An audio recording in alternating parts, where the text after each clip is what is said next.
येते की अर्जुन शंकेत अडकलेला आहे. आपल्या आयुष्यात आपण जर नीट लक्ष दिलं तर आपणही रोज अशा चिंतनात फसलेला असतो. मोहात अडकलेला आहे तो. आपल्याच लोकांवर मी कसा बाण चालू. अर्जुनाच्या मनात त्याच्या संस्कृतीविषयी असणारी भीती म्हणजे ज्याही समस्या आहेत त्या सगळ्या वृत्तीच्या तलावरच्या असतात. आपल्याला वाटते वैचारिक समस्या आहे, पण अडकलोय, चिंतन करतो, विचार करतो, एखाद्या मोटिवेशनल स्पीकरला ऐकतो, एखादा रँडमली पुस्तक उचलतो आणि वाचतो. त्या समस्या सॉल्व्ह करण्याची ताकद फक्त कोणात आहे? बोध किंवा समज, अंडरस्टँडिंग, किंवा त्याला श्रीकृष्णानं भगवद्गीतेत आत्मा म्हणले. नमस्कार मित्रांनो, मी राजेंद्र रेडेकर. भगवद्गीतेतील पहिला अध्याय अर्जुन विषादयोग यामधील आजच्या भागात आपण बघणार आहे की अर्जुनाच्या समस्या आणि त्याची कारणे. तर अर्जुन प्रथमदर्शी पाहता आपल्याला अध्याय जर वाचला पहिला तर लक्षात येते की अर्जुन शंकेत अडकलेला आहे, शंकाग्रस्त आहे किंवा एका द्वंद्वात फसलेला आहे की मी जे करतोय ते नक्की बरोबर आहे का नाही. म्हणून तो स्वतःच्या रथाचा जो सारथी असतो श्रीकृष्ण त्यांना म्हणतो की कृपया माझा रथ दोन्ही सेनेच्या म्हणजे कौरव सेना आणि पांडव सेना यांच्या बरोबर मध्यावर नेऊन उभा करा अशी श्रीकृष्णाला विनंती करतो. तर यामध्ये काय बघायला मिळतं? अर्जुनाच्या मनातील द्वंद्व किंवा शंका.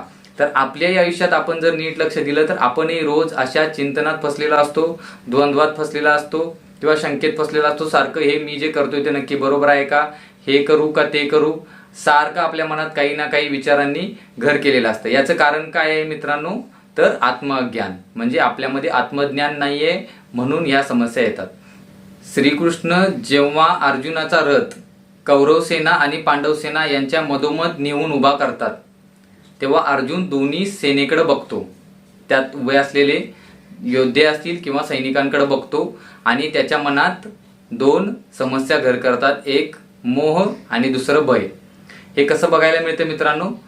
तर जेव्हा तो लोकांकडे बघतो दोन्ही सेनेतील तेव्हा त्याला समोर गुरु दिसतात, त्याचे चुलते दिसतात, त्याचे सासरे दिसतात किंवा त्याच्या वडिलांसमान लोक दिसतात, त्याचे हितचिंतक, त्याचे मित्र, त्याच्या नातवाच्या वयाचे, त्याचे आप्तस्वकीय, असे सर्व त्याच्या आजपर्यंतच्या त्याच्या परिचितातील त्याला भेटलेले असे अनेक लोक त्याला सगळे दिसायला लागतात. तर तो श्रीकृष्णाला म्हणतो की हे तर सगळे आपलेच आहेत, ह्यांच्याशी मी कसं युद्ध करू.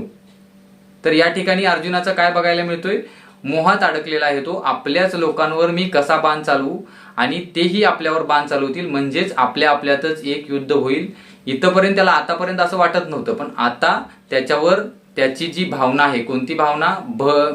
मोह, ही भावना आता त्याच्यावर हावी झालेली पाहायला मिळते. इथं लक्षात येतं की तो सुरुवातीला शंकाग्रस्त होता, आता मोहग्रस्त आहे. आपल्याही आयुष्यात आपण ह्या मोहात अडकून अनेक प्रकारचं आपल्या मुलांचं पॅम्परिंग करतो किंवा आपल्या लोकांना पाठीशी घालतो. हे आपल्यातही समाजात बघायला मिळतं. त्याच्यानंतरची समस्या काय येते मित्रांनो? भयग्रस्त. भयग्रस्त म्हणजे कशामुळं? की अर्जुन श्रीकृष्णाला काय म्हणतो, हे दोन्हीकडचे जे क्षत्रिय लोक आहेत, आपलेच लोक, जेव्हा एकमेकाशी युद्ध करतील तेव्हा काय होतील? अनेक हजारो लोक मारले जातील, त्यात आपलेच असतील लोक. हे हजारो क्षत्रिय लोक मारले गेल्यामुळे काय होईल? त्यांच्या बायका विधवा होतील आणि ह्या विधवा बायका काय करतील? त्यांचे पुरुष मेल्यामुळं हे खालच्या जातीतल्या, कारण क्षत्रिय मेले बरेच, खालच्या जातीतल्या पुरुषांबरोबर संबंध प्रस्थापित करतील आणि त्या संबंधातून मुले जन्माला येतील. ही मुले काय म्हणायचे त्या काळात? वर्णसंकर म्हणायचे. की उच्च जातीतल्या स्त्रीनं जर खालच्या जातीतल्या पुरुषाबरोबर जर संबंध प्रस्थापित केले आणि त्यातून जर मुलं जन्माला आली त्यांना काय म्हणायचे? वर्णसंकर. असे वर्णसंकर जन्माला येतील आणि हे वर्णशंकर जन्माला आल्यामुळं अर्जुन काय म्हणतो श्रीकृष्णाला की आपला क्षत्रिय कुळधर्म नष्ट होईल किंवा नाश होईल. आणि नाश झाला तर काय होईल मित्रांनो? ह्याचं पाप कुणावर पडेल? आपल्यावर पडेल आणि मला पापी बनायचं नाहीये, मला नरकात जायचं नाहीये. तर या ठिकाणी काय बघायला मिळते मित्रांनो? अर्जुनाच्या मनात त्याच्या संस्कृतीविषयी असणारी भीती, म्हणजे अर्जुनासाठी संस्कृती महान होती, त्याची परंपरा, रूढी, रीतिरिवाज महान होते. पुढे जाऊन तो काय म्हणतो? हे वर्णसंकर जेव्हा त्यांचे श्राद्ध घालतील पितरांचे किंवा पितृपक्ष करतील तेव्हा जेव्हा ते त्यांना पूजा करतील त्यांची, त्यावेळी त्यांना ते त्यांचे जे पितर आहेत आपले ते प्रसन्न होणार नाहीत आणि आपण नरकात जाऊ. तर हे त्याच्या पहिल्या अध्यायात अर्जुनाच्या तोंडून बघायला मिळतं की अर्जुन ह्या समस्या श्रीकृष्णासमोर मांडतोय. म्हणजे यावरून लक्षात काय येते? अर्जुन संस्कृतीला महान मानत होता, त्यामुळे तो घाबरत होता की माझ्या हातून हे पाप घडेल आणि मी नरकात जाईल त्याच्यापेक्षा मी संन्यास पत्करलेला बरा आहे, मी निघून जातो. तर मित्रांनो, इथं आपण 3 समस्या बघितल्या. एक शंका किंवा द्वंद्व, दुसरी समस्या बघितली आपल्या स्वजनांबद्दलचा मोह, आणि तिसरी समस्या बघितली की त्याच्या डोक्यात बसलेली संस्कृती म्हणजे काय, पाप पुण्य यांच्या मान्यता किंवा संकल्पना, आणि नरक आणि स्वर्ग याच्या मान्यता किंवा संकल्पना.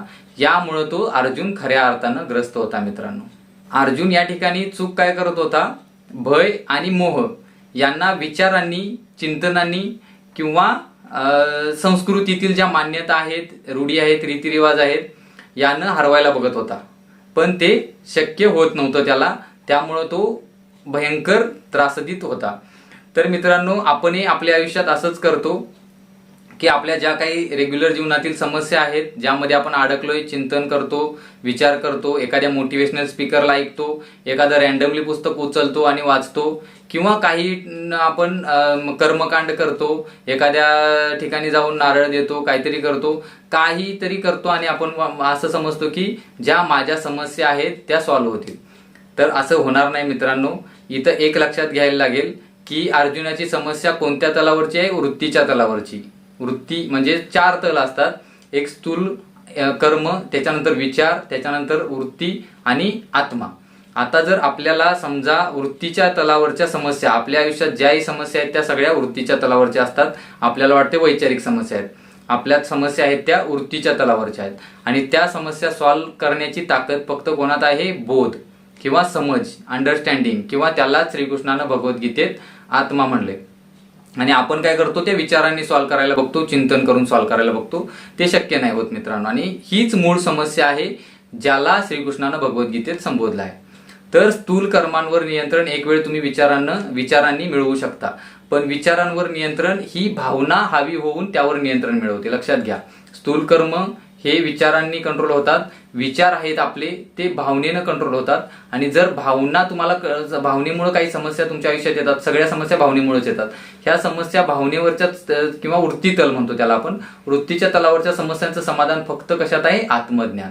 आत्मा, ज्याला श्रीकृष्णानं आत्मा म्हणले, त्याला आत्मज्ञान म्हणू शकतो, बोध म्हणू शकतो, किंवा समज, अंडरस्टँडिंग म्हणू शकतो. तर इथंच आपण चुकतोय मित्रांनो. आपण विचार करून समस्या सोडवायचा प्रयत्न करतोय. विचार करून समस्या सुटतील, पण ते आत्मविचार असले पाहिजेत. स्वतःला जाणून घेण्याबद्दलचे, म्हणजे बाहेरच्या जगासोबत स्वतःलाही जाणून घेण्याबद्दलचे विचार, यालाच आत्मविचार, आत्मावलोकन म्हणतात. तेच पुढं आत्मज्ञान म्हटलं गेले, किंवा त्याला श्रीकृष्णानं आत्मा म्हटले गेले मित्रांनो. तर आज जर समाजात बघितलं तर मित्रांनो, पॉर्न ॲडिक्शन असेल, सोशल मीडिया ॲडिक्शन असेल, किंवा नातेसंबंध खराब झाल्यामुळे येणारे डिप्रेशन असेल, एन्झायटी असेल, किंवा बेरोजगारी बघायला मिळत असेल, एका एक्झामसाठी 10-10 वर्ष प्रिपरेशन करणारी मुलं असतील आणि वेळ वाया घालवत असतील, किंवा अजून मोठ्या प्रमाणात बघायचं झालं तर लोकसंख्या वाढ असेल, त्याचाच परिणाम, अशा अनेक समस्यांचा परिणाम म्हणून जलवायू परिवर्तन असेल, भ्रष्टाचार असेल, ह्या सर्व समस्यांचं मूळ कारण व्यक्तिगत अहंकार आहे मित्रांनो. त्यालाच आत्मज्ञान म्हणतात. तर व्यक्तिगत अहंकाराला तुम्ही जाणून घेणं हेच आत्मज्ञान आहे. त्यामुळंच श्रीकृष्ण अर्जुनाची जेव्हा समस्या अर्जुन उद्गारित करतो पहिल्या अध्यायामध्ये, त्यावेळी दुसरा अध्याय श्रीकृष्ण कोणता घेतो, सांख्ययोग सांगतो. तर श्रीकृष्ण काय वेडा नव्हता किंवा अव्यावहारिक नव्हता की अर्जुनाच्या समस्या, तसं बघितलं तर आपल्याला वाटतं की सोप्या समस्या आहेत, पण श्रीकृष्ण हा अव्यावहारिक नव्हता. त्याला पूर्ण माहित होतं की समस्या अर्जुन कुठं अडकलाय. अर्जुन अडकला होता वृत्तीच्या तलावर. त्यामुळेच डायरेक्ट दुसरा जो अध्याय आहे तो सांख्ययोग येतो, ज्यामध्ये श्रीकृष्ण अर्जुनाला जे वृत्तीच्या ज्या समस्या आहेत त्या आत्मा किंवा बोध किंवा समज या तलावरून जाऊनच सुटू शकतात. त्यामुळंच श्रीकृष्ण अर्जुनाला सांख्ययोगाद्वारे आत्मज्ञान द्यायचा प्रयत्न करतो. भलेही अर्जुनाच्या ते डोक्यावरून जातं, समजत नाही, त्यासाठी पूर्ण 18 अध्याय सांगावं लागतात. हे कशामुळे करावं लागतंय, श्रीकृष्णाला वेगवेगळ्या मार्गाने का सांगावं लागतंय, कारण अहंकार जो आहे, जो अर्जुनामध्ये आहे, आपल्यामध्ये आहे, सर्वांमध्ये आहे, तो खूप टेडीखीर आहे. त्याला एका मार्गाने सांगून समजत नाही. तो स्वार्थाचा खूप मोठा पिंड आहे. त्याला फोडायचं म्हणजे 18 दिशेनी बाण चालवावे लागतात, 20 दिशेनी, हजारो दिशेनी चालवायला लागतील. तर त्यामुळेच श्रीकृष्णाला एवढे 600-650 श्लोक, टोटल 700 आहेत, 600-650 श्लोक श्रीकृष्णाला अर्जुनाला सांगावे. कारण अहंकार इतका किचकट विषय, स्वतःहून त्यानं स्वतःला तसं टेडीखीर बनवून घेतलेला आहे मित्रांनो. तर आजच्या भागामध्ये आपण एवढंच बघू.